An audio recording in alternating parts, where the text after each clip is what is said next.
और मैं तो सोच रहा हूं कि प्रधानमंत्री जी को लिखूं, गृह मंत्री को लिखूं, क्योंकि उन्होंने मुझे बाहर भी धमकी देने की बात कही है कि यहां तो है ही है, बाहर भी देखूंगा। और फिर ये नैरेटिव चलाने की कोशिश हो रही है कि मैंने प्रधानमंत्री जी के बारे में, इसका मतलब आप मेरी लिंचिंग कराना चाहते हैं, आप मेरी हत्या कराना चाहते हैं, यही है ना। इसके अलावा तो कोई उद्देश्य नहीं है। मैं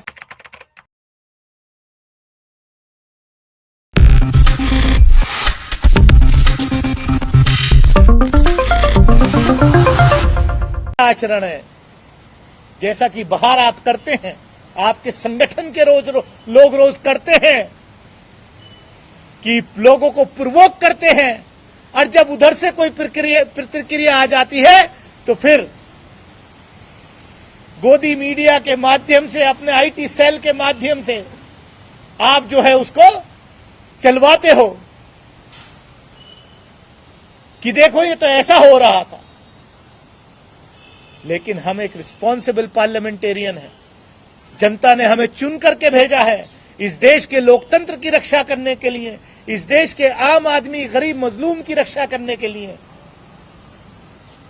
आपका चरित्र, आपका चेहरा, आपकी सोच लोकसभा के पटल पर अभी तक तो ये था कि वो सिर्फ रमेश बिदूड़ी की सोच थी, लेकिन जिस तरीके से रमेश बिदूड़ी के साथ बैकिंग में भाजपा अपने सांसदों को उतार रही है, उससे ये जाहिर हो रहा है कि कहीं ना कहीं बैकिंग बीजेपी की टॉप लीडरशिप की।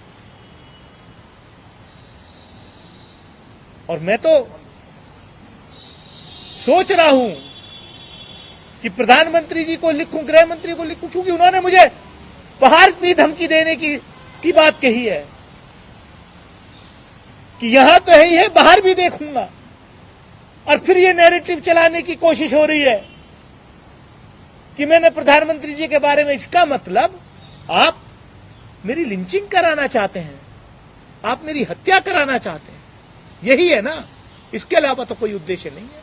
मैं तो मांग करूंगा, मैं तो अनुरोध करूंगा आदरणीय स्पीकर लोकसभा महोदय से कि जो ये मेरे ऊपर आरोप लगा है, जो ये पत्र लिखा है निशिकांत दुबे ने, उसकी जांच करें, बिल्कुल अच्छे से जांच करें। You can't convince, that's why you want to confuse the whole narrative. मैंने भी देखा है कि जिन बीजेपी के सांसद महोदय पर, जिन पर रेसलर्स को के साथ बदसलूकी करने का केस दर्ज है, और शायद कोर्ट ने भी कॉग्निजेंस लिया है, प्रोसिक्यूशन ने कहा है कि हां वो दोषी हैं। उन्होंने कल ये कहा है मेरे बारे में कि मैं लगातार जब प्रधानमंत्री बोलते हैं या कोई केंद्रीय मंत्री, गृह मंत्री बोलते हैं तो मैं टोका टाकी करता। टोका टाकी नहीं, जब भाजपा का कोई सांसद, कोई मंत्री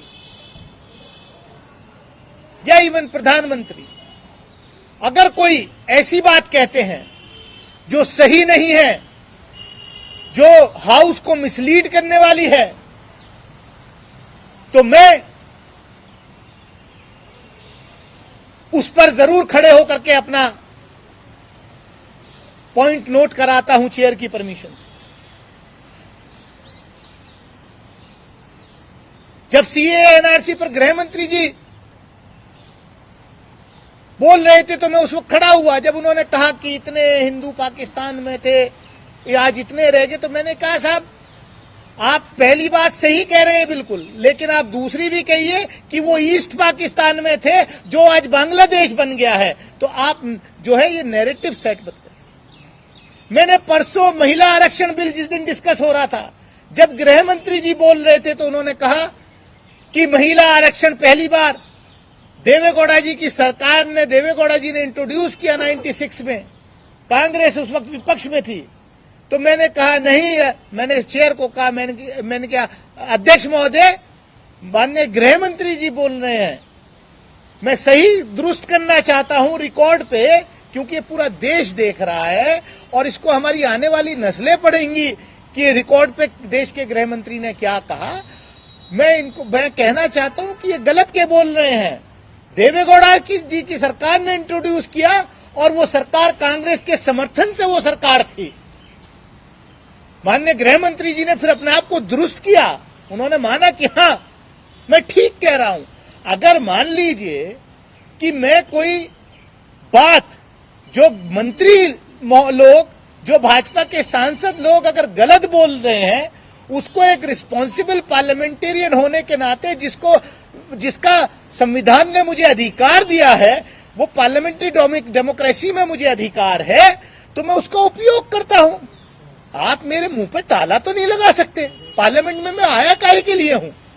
पार्लियामेंट में इसीलिए आया हूं ना। आप तो एक तरफा बैटिंग करना चाहते हैं ना, कि बस आप बोले और दूसरा सुने। आप गलती करेंगे तो हम जैसा पार्लियामेंटेरियन जरूर खड़ा होकर के उसको दुरुस्त करने की बात करेगा। ये जब लोकसभा में रमेश बिदूड़ी ये कह रहे थे प्रधानमंत्री जी के रेफरेंस में